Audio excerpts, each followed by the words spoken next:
بسم الله الرحمن الرحيم ياسين والقرآن الحكيم إنك لمن المرسلين على صراط مستقيم تنزيل العزيز الرحيم لتنذر قوما ما أنذر آباؤهم فهم غافلون لقد حق القول على أكثرهم فهم لا يؤمنون إنا جعلنا في أعناقهم أغلالا فهي إلى الأذقان فهم مقمحون وجعلنا من بين أيديهم سدا ومن خلفهم سدا فأغشيناهم فهم لا يبصرون وسواء عليهم أأنذرتهم أم لم تنذرهم لا يؤمنون إنما تنذر من اتبع الذكر وخشي الرحمن بالغيب فبشره بمغفرة وأجر كريم إنا نحن نحيي الموتى ونكتب ما قدموا وآثارهم وكل شيء أحصيناه في إمام مبين واضرب لهم مثلا أصحاب القرية إذ جاءها المرسلون إذ أرسلنا إليهم اثنين فكذبوهما فعززنا بثالث فقالوا إنا إليكم مرسلون قالوا ما أنتم إلا بشر مثلنا وما أنزل الرحمن من شيء إن أنتم إلا تكذبون قالوا ربنا يعلم إنا إليكم لمرسلون وما علينا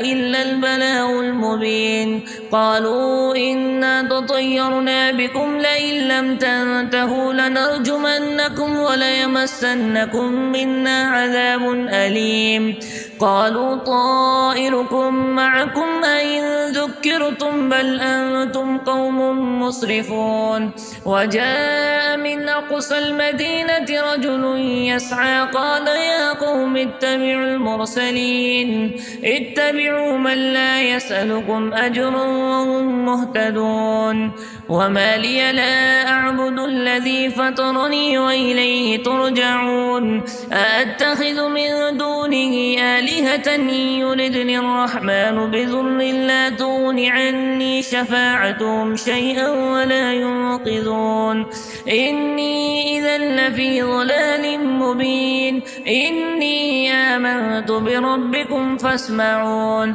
قيل ادخل الجنة قال يا ليت قومي يعلمون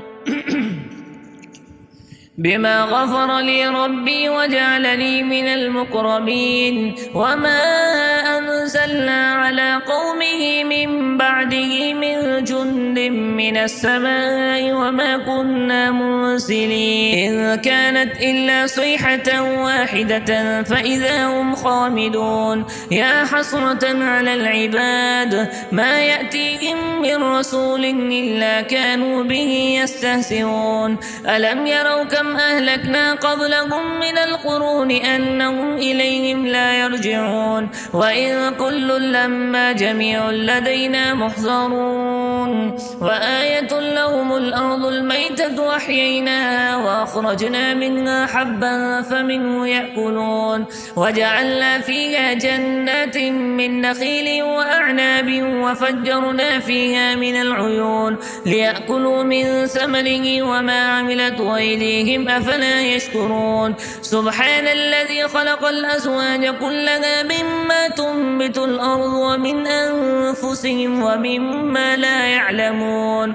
وآية لهم الليل نسلخ منه النهار فإذا هم مظلمون والشمس تجري لمستقر لها ذلك تقدير العزيز العليم والقمر قدرناه منازل حتى عاد كالعرجون القديم لا الشمس ينبغي لها أن تدرك القمر ولا الليل سابق النهار وكل في فلك يسبحون وآية لهم أنا حملنا ذريتهم في الفلك المشحون وخلقوا وخلقنا لهم من مثله ما يركبون وإن نشأ نغرقهم فلا صريخ لهم ولا هم ينقذون إلا رحمة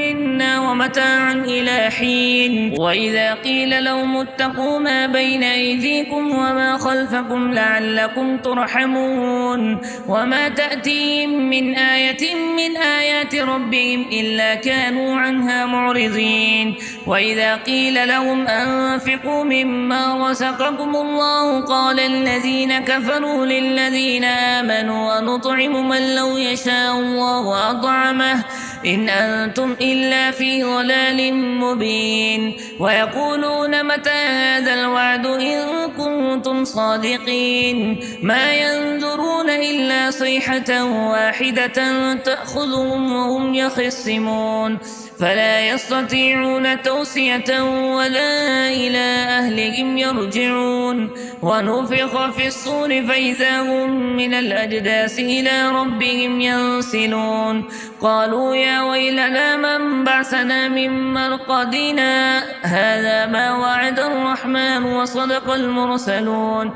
إن كانت إلا صيحة واحدة فإذا هم جميع لدينا محضرون فاليوم لا تظلم نفس شيئا ولا تجزون إلا ما كنتم تعملون إن أصحاب الجنة اليوم في شغل فاكهون هم وأزواجهم في ظلال على الأرائك متكئون لهم فيها فاكهة ولهم ما يدعون سلام قولا من رب رحيم وامتازوا اليوم أيها المجرمون ألم أعهد إليكم يا بني آدم ألا تعبدوا الشيطان إنه لكم عدو مبين وأن اعبدوني هذا صراط مستقيم ولقد ضل منكم جبلا كثيرا أفلم تكونوا تعقلون هذه جهنم التي كنتم توعدون اصلوها اليوم بما كنتم تكفرون اليوم نختم على أفواههم وتكلمنا أيديهم وتشهد أرجلهم بما كانوا يكسبون ولو نشاء لطمسنا على أعينهم فاستبقوا الصراط فأنى يبصرون ولو نشاء لمسخناهم على مكانتهم فما استطاعوا مضيا ولا يرجعون ومن نعمره ننكسه في الخلق أفلا يعقلون وما علمناه الشعر وما ينبغي له إن هو إلا ذكر وقرآن مبين لينذر من كان حيا ويحق القول على الكافرين أولم يروا أنا خلقنا لهم مما عملت أيدينا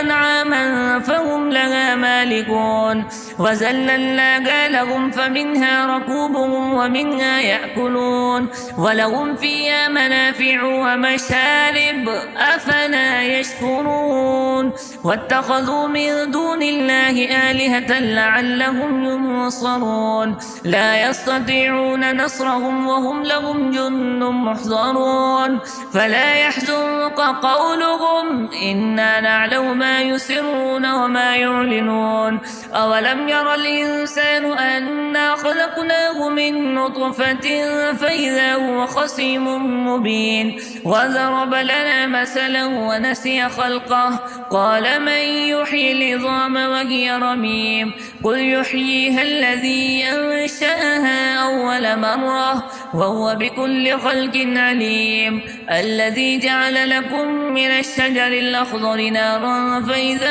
أنتم منه توقدون أوليس الذي خلق السماوات والأرض بقادر على أن يخلق مثلهم بلى وهو الخلاق العليم إنما أمره إذا أراد شيئا أن يقول له كن فيكون فسبحان الذي بيده ملكوت كل شيء وإليه ترجعون بسم الله الرحمن الرحيم الرحمن علم القرآن خلق الإنسان علمه البيان الشمس والقمر بحسبان والنجم والشجر يسجدان والسماء رفعها ووضع الميزان ألا تطغوا في الميزان وأقيموا الوزن بالقسط ولا تخسروا الميزان والأرض وضعها للأنام فيها فاكهة والنخل ذات الأكمام والحب ذو العصف والريحان فبأي آلاء ربكما تكذبان خلق الإنسان من صلصال كالفخار وخلق الجان من مارج من نار فبأي آلاء ربكما تكذبان رب المشرقين ورب المغربين فبأي آلاء ربكما تكذبان مرج البحرين يلتقيان بينهما برزخ لا يبغيان فبأي آلاء ربكما تكذبان يخرج منهما اللؤلؤ والمرجان فبأي آلاء ربكما تكذبان وله الجوار المنشآت في البحر كالأعلام فبأي آلاء ربكما تكذبان كل من عليها فان ويبقى وجه ربك ذو الجلال والإكرام فبأي آلاء ربكما تكذبان يسأله من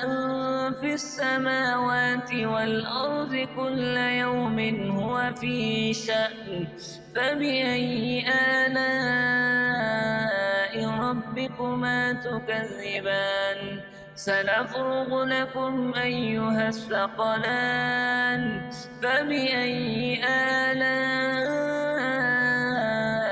ربكما تكذبان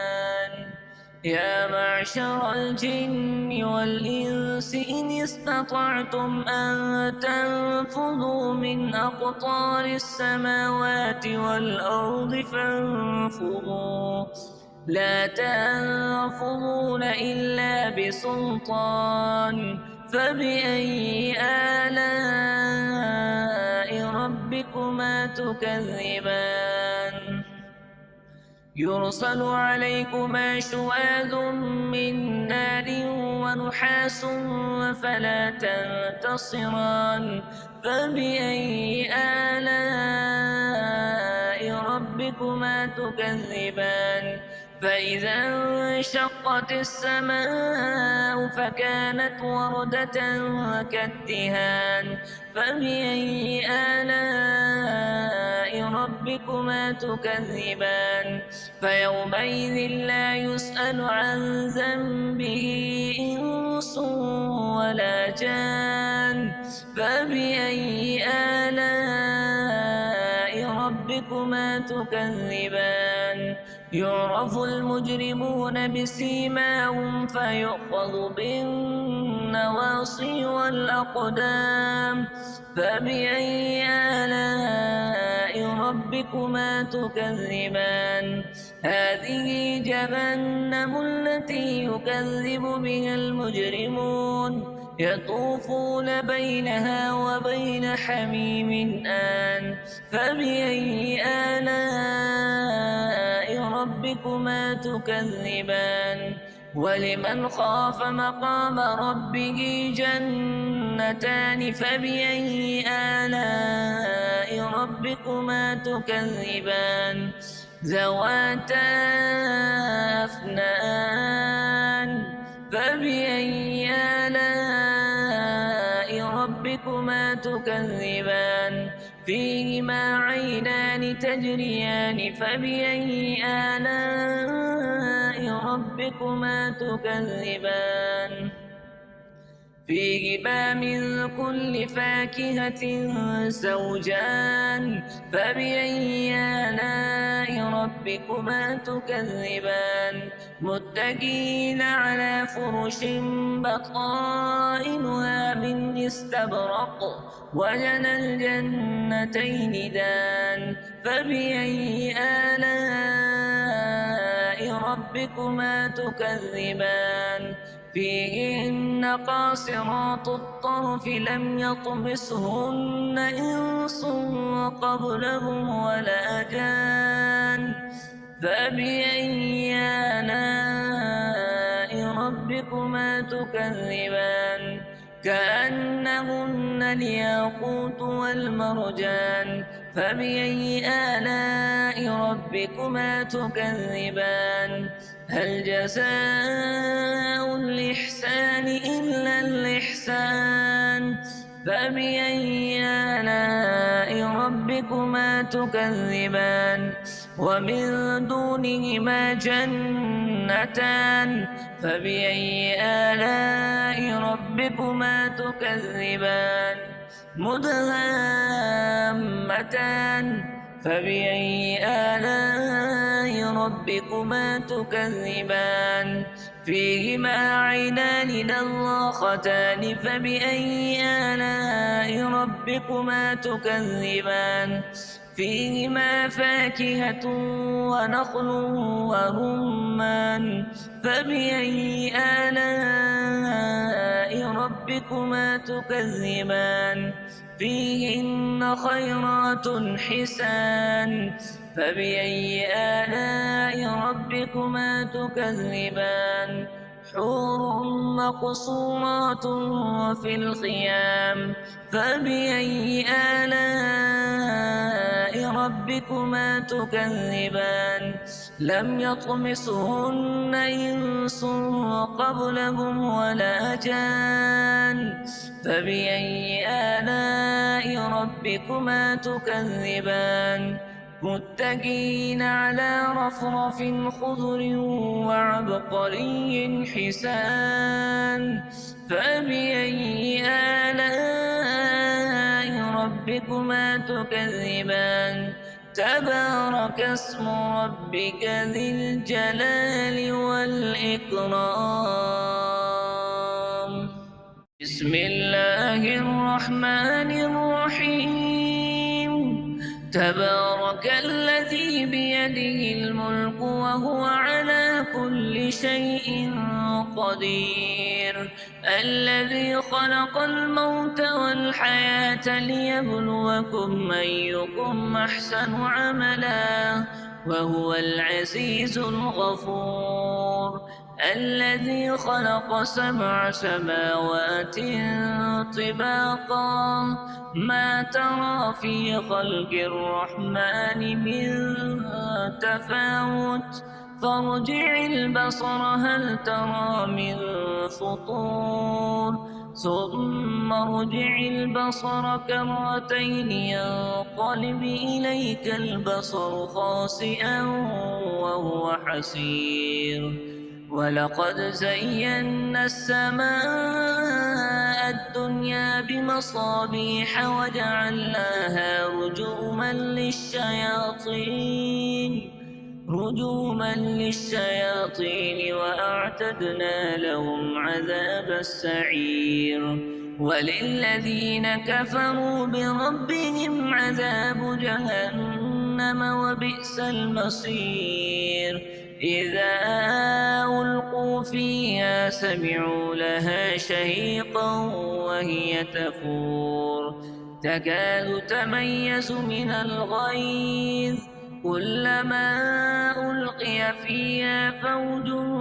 سألهم خزنتها ألم يأتكم نذير قالوا بلى قد جاءنا نذير فكذبنا وقلنا ما نزل الله من شيء إن أنتم إلا في ضلال كبير. وقالوا لو كنا نسمع أو نعقل ما كنا في أصحاب السعير. فاعترفوا بذنبهم فسحقا لأصحاب السعير. إن الذين يخشون ربهم بالغيب لهم مغفرة وأجر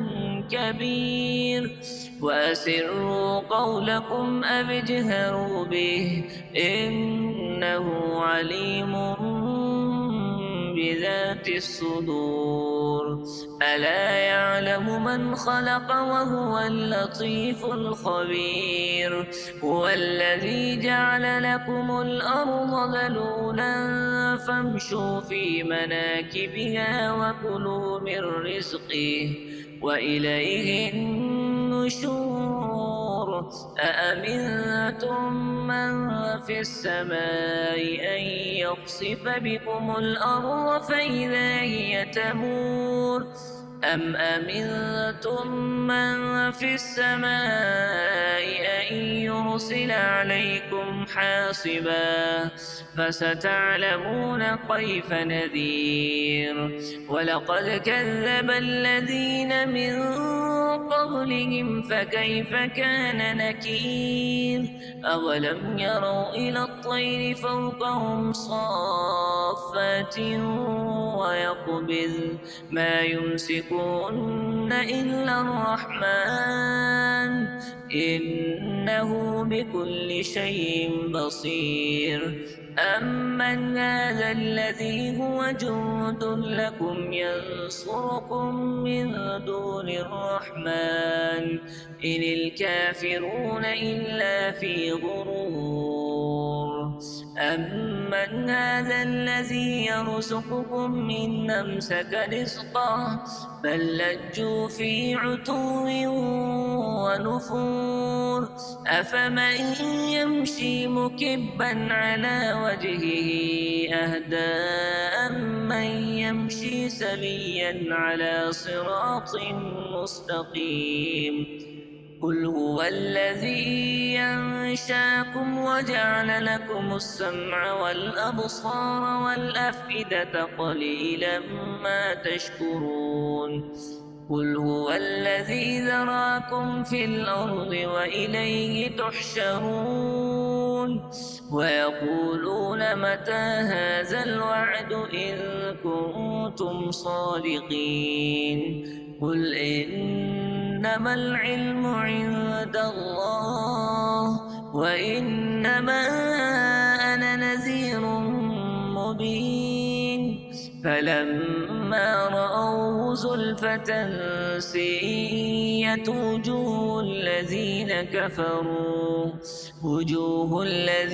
كفروا وقيل هذا الذي كنتم به تدعون. قل أرأيتم إن أهلكني الله ومن معي أو رحمنا فمن يجير الكافرين من عذاب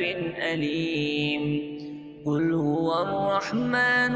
آمنا به وعليه توكلنا فستعلمون من هو في ضلال مبين. قل أرأيتم إن أصبح ماؤكم غورا فمن يأتيكم بماء معين.